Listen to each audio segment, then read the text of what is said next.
Então, salve, salve galera! E aí, como é que vocês estão? Tudo bem com vocês? Bom dia, boa tarde, boa noite e boa madrugada para todos vocês, meus alunos aí das carreiras policiais. Espero que vocês estejam todos bem. E aí, vamos dar continuidade às nossas aulas? Vamos lá. Vamos continuar nosso estudo aí sobre a Lei 11.340/2006, que é a Lei Maria da Penha. Bom, aqui quem fala é o Jardel, professor, mentor, pesquisador em Direito. E o nosso item de retomada na aula passada foi medidas protetivas de urgência, tá? Deixa eu espelhar para vocês aqui. Gente, primeiro a gente vai começar aqui vendo esse tema da seguinte maneira. Uma medida protetiva de urgência, ela é concedida ou ela é pedida quando a vítima da violência doméstica e familiar, ela tá com receio de que alguma coisa aconteça e ela precisa se proteger. Por exemplo, antes que o inquérito policial termine, por exemplo, antes que o processo termine, por exemplo, ou para que ela se resguarde tanto a sua saúde física quanto a sua saúde mental. Então, por exemplo, uma das medidas protetivas de urgência é um afastamento. O agressor, seu eventual ex-companheiro ou companheiro, ele é afastado do lar. Ou seja, ele é proibido, o juiz, mediante uma decisão judicial, proíbe que essa pessoa conviva com a outra, sob pena de, se descumprir, ela ir presa, porque a gente tem aí o pedido, a possibilidade da prisão preventiva, mas não só isso, a gente tem aí um crime de descumprimento de medida protetiva, especificamente lá em Maria da Penha, tá? Dado esse contexto, a gente vai analisar essa jurisprudência, que é um recurso repetitivo do STJ, o recurso 1249, em que a gente precisa entender qual é a natureza jurídica da medida protetiva de urgência. Professor, isso pode cair? Pode, porque esse julgado ele tem 4 tópicos importantes que estão sendo cobrados demais e que com certeza a tua banca pode cobrar também. Olha o tópico 1. As medidas protetivas de urgência ela tem natureza jurídica de tutela inibitória e sua vigência não se subordina à existência atual ou vindoura de boletim de ocorrência, inquérito policial, processo civil ou criminal. O que é que o STJ deixou claro? Deixou claro que a medida protetiva de urgência ela tem uma natureza civil, tá? Ela tem uma natureza de tutela inibitória, não é uma natureza penal. E não só isso, deixou claro que ela não precisa se subordinar a BO, a inquérito, processo civil ou criminal. Ou seja, a mulher pode simplesmente impedir a medida protetiva e ela vai tramitar, ou seja, o processo vai seguir no judiciário tranquilamente. E o juiz não pode cobrar que essa medida protetiva ela esteja atrelada, ela esteja linkada com um processo criminal ou processo civil ou afins, tá?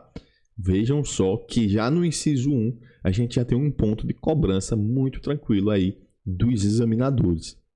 Ponto 2. A duração das medidas protetivas vincula-se à persistência da situação de risco à mulher, razão pela qual devem ser fixadas por prazo temporalmente indeterminado. Professor, medida protetiva de urgência tem prazo? O STJ respondeu: não tem prazo determinado, tá? Ela persiste enquanto a situação de risco também persistir, tá? Razão pela qual elas não são definidas, não são fixadas por prazo temporalmente determinado, ou seja, é um prazo temporalmente indeterminado. Inciso 3. Ponto 2 é um ponto bom de cobrança também, tá? Ponto 3. Eventual reconhecimento de causa de extinção da punibilidade, arquivamento do inquérito ou absolvição do acusado não origina necessariamente a extinção da medida protetiva de urgência, máxime pela possibilidade de persistência da situação de risco ensejadora da concessão da medida. Então imaginem o seguinte, imaginem que houve um processo criminal contra João. João está sendo acusado de ter agredido Maria, tá? E aí Maria pede medida protetiva e o processo está rolando, ele sendo processado por lesão corporal, por exemplo, tá? Só que no fim do processo o juiz absolve João. O juiz, ele necessariamente vai ter que revogar a medida protetiva de urgência? Não, tá? Isso é o que diz o próprio inciso 3. Perceba o que é que ele diz, ó. Eventual reconhecimento de causa de extinção da punibilidade ou a absolvição do acusado não origina necessariamente a extinção da medida. Então, não importa. Se ele foi absolvido aí, por exemplo, do processo criminal, não tem problema. Se a mulher acredita que ainda está numa situação de risco, ela pode pedir e podem ser fixadas as medidas protetivas de urgência. Beleza, gente? Esse tópico 3, tá vendo? Todos esses tópicos aqui desse julgado, eles são muito bons de cobrança nas provas que possuem aí, na verdade, a Lei Maria da Penha no edital. Aqui é ponto de cobrança certeiro, tá?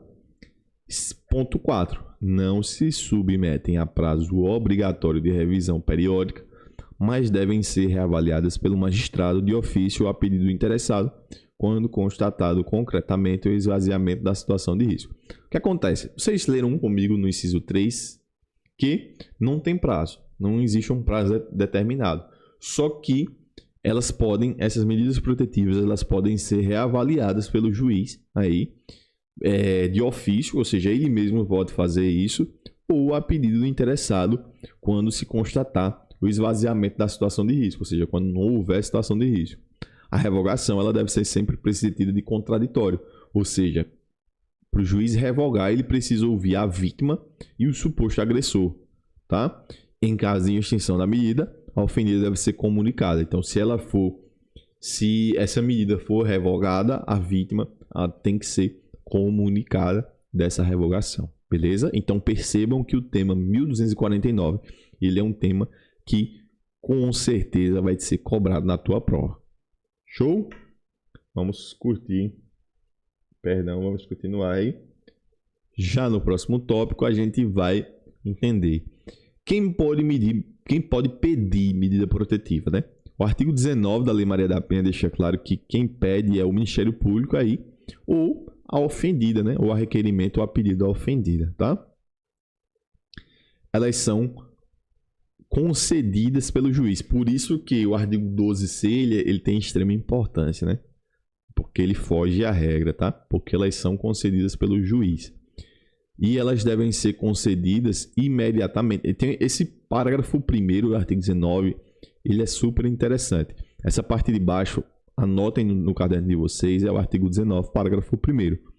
As medidas protetivas, elas devem ser concedidas imediatamente, independentemente de audiência das partes e de manifestação do Ministério Público. Ou seja, a vítima pediu, o juiz já pode julgar essas medidas protetivas, concedendo ou não, tá? Sem precisar aí de manifestação prévia. E aí depois ele encaminha o processo para a ciência do Ministério Público. Beleza? Vamos seguir. Professor, o senhor falou sobre as medidas protetivas e tal, mas quais são elas? A gente tem as medidas protetivas lá no artigo 22 da lei. Vejam só, constatada a prática de violência doméstica e familiar contra a mulher, nos termos desta lei, o juiz ele pode aplicar de imediato ao agressor, em conjunto ou separadamente, as seguintes medidas protetivas de urgência. Quais são elas? A primeira, suspensão da posse ou restrição do porte de armas. Então, se o agressor ele tiver posse ou porte de arma, o juiz pode determinar a suspensão desse porte, né? Então, percebam aí que essa primeira medida já é punk. Inciso 2, afastamento do lar, domicílio ou local de convivência com a ofendida. Então, o juiz também pode determinar que o agressor ele se afaste do lar, do domicílio, ou ele deixe de conviver com a ofendida. Não vá no lugar que ela vá, no caso, não frequente os mesmos locais que ela, né? Então, isso tudo pode ser determinado pelo juiz. Ponto 3, proibir que o agressor, aliás, proibir o agressor de determinadas condutas. Quais? Que ele não se aproxime dela, e aí ele pode estipular, inclusive, a metrificação, o espaço, né? Tipo, não se aproximar dela a 500 metros, 300 metros, enfim, de seus familiares e das testemunhas, fixando o limite mínimo de distância entre este e o agressor. Então, eu adiantei, porque o limite mínimo aí, a lei deixa claro que tem que ter, que pode ter, na verdade, um limite mínimo, né? Pode ser proibido também de ter contato com a oferida, seus familiares e testemunhas por qualquer meio de comunicação, tá? E que ele pare de frequentar determinados lugares a fim de preservar a integridade física e psicológica da ofendida. Mas não só isso. O inciso 4 ainda tem restrição ou suspensão de visitas aos dependentes menores, ou seja, se ele tem filhos com a vítima, o juiz pode, a depender do caso, determinar que essa visitação, que essa convivência ela seja restrita, que ele restrinja isso aí ou suspenda, tá? Então ele pode fazer isso, mas não só isso, ele pode determinar, conforme inciso 5, a prestação de alimentos provisionais ou provisórios. Inciso 6, comparecimento do agressor a programas de recuperação e reeducação, se for o caso, tá? Inciso 7, acompanhamento psicossocial do agressor, então ele pode ser acompanhado por meio de atendimento individual aí. Inciso 8, que foi adicionado esse ano, que é a monitoração eletrônica, ele pode ser monitorado aí, disponibilizando-se à vítima a aplicação ou dispositivo de segurança que alerte sobre eventual aproximação do agressor. Recomendo que vocês releiam o artigo 22 para que vocês relembrem aí com mais clareza de todas as possíveis medidas de proteção, possíveis medidas protetivas de urgência, tá? Então são essas 8 medidas aí, tá? Inclusive a recente acrescentada aí com o acréscimo da Lei 15.383 deste ano, tá? Professor, e se o cara descumprir a medida protetiva? Se o ofensor, o agressor, ele descumpre. Gente, se ele descumprir, ele irá cometer o crime de descumprimento de medida protetiva de urgência, tá? É o único crime, como eu disse a vocês, cuidado para não cair, pegadinha de banca também, é o único crime que está na Lei Maria da Penha, é o crime de descumprimento de medidas protetivas de urgência, tá? O que é que diz o artigo 24A? Descumprir decisão judicial que defere medidas protetivas de urgência previstas nessa lei. Então, é crime quem descumpre decisão que defere as medidas. Pena, reclusão de 2 a 5 anos. Gente, primeiro ponto, possível aí prisão preventiva com relação a esse crime, cometimento desse crime, tá? Então, sem problema nenhum. A gente vai ver alguns detalhes no próximo slide sobre o crime, mas já vejam que esse descumprimento já pode gerar aí a responsabilização por um outro crime, tá?